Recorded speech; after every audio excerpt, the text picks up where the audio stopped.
What's up, everybody? Dog 1985. There's levels to this. All right, guys. I gotta be honest with you, okay? I just finished Spider-Man Remastered on the PlayStation 5 a few days ago, and I enjoyed the game a lot. Had a lot of fun. The game looked great, ran great. Like it was definitely an experience that I think you should play. Okay, I wish the game was on PlayStation Extra. I'm always going to continue to say that, but it's not. But it's a $20 upgrade. Go ahead, do it, and the game is really good. Okay. With that being said, though, now that Spider-Man Remastered is on PC,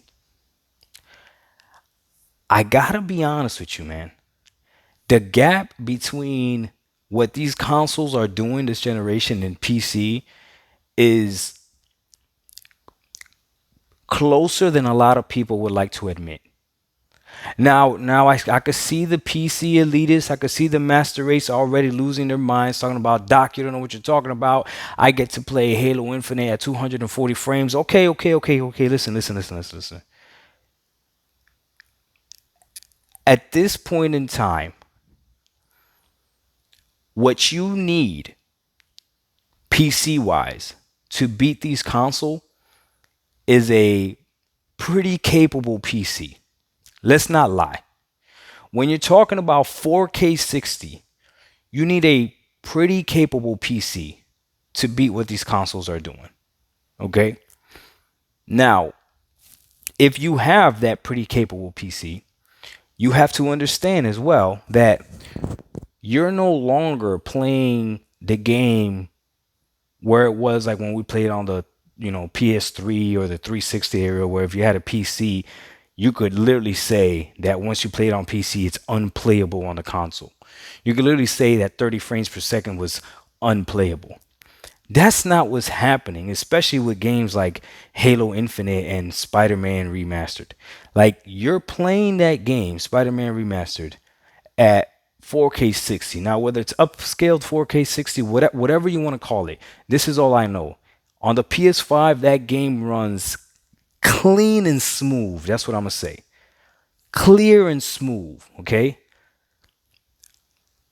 I'm sure it probably looks better on a PC that's capable and probably runs better on a PC that's capable. However, the difference is not the same difference that it was before between playable and borderline unplayable. I'm sure ISO Motion Gaming, shout out to you, my dude. He bought Spider-Man Remastered, and I believe he has a 3080, so it's a pretty capable graphics card, right?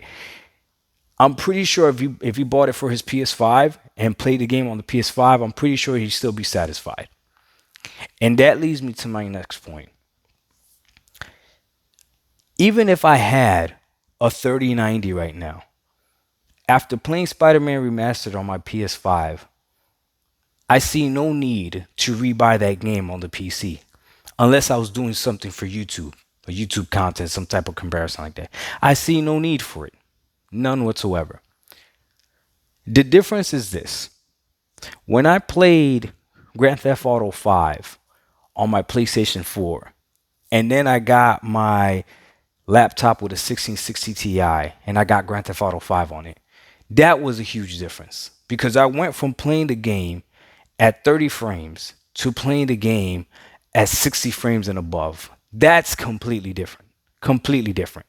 But I'll tell you what, Grand Theft Auto Online on the PS5, the online version gives you the free upgrade so you can run it at 4K 60. That 4K 60 on the PS5 looks and runs amazing. The gap is closing. The gap is closing, guys. So I'll end it with this. If you have a next generation console,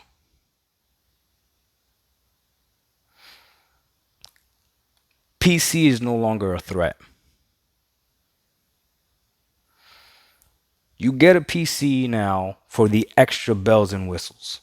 Whereas before, a PC gamer would tell you, you need a PC because that's the best way, that's the only true way to game.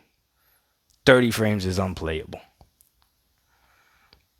Understand that Spider Man Remastered and Halo Infinite both have 120 frames per second mode.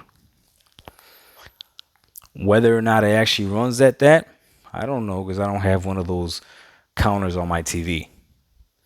But I do know it goes from smooth to smoother. And at the end of the day, that's all that really matters.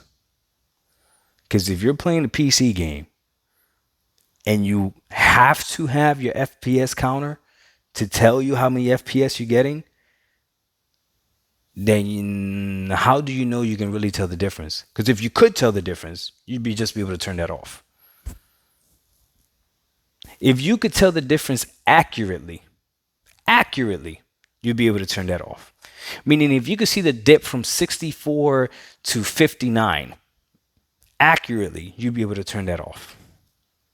If you could see the difference between 120 and 144, you'd be able to turn that FPS counter off. I'm just saying.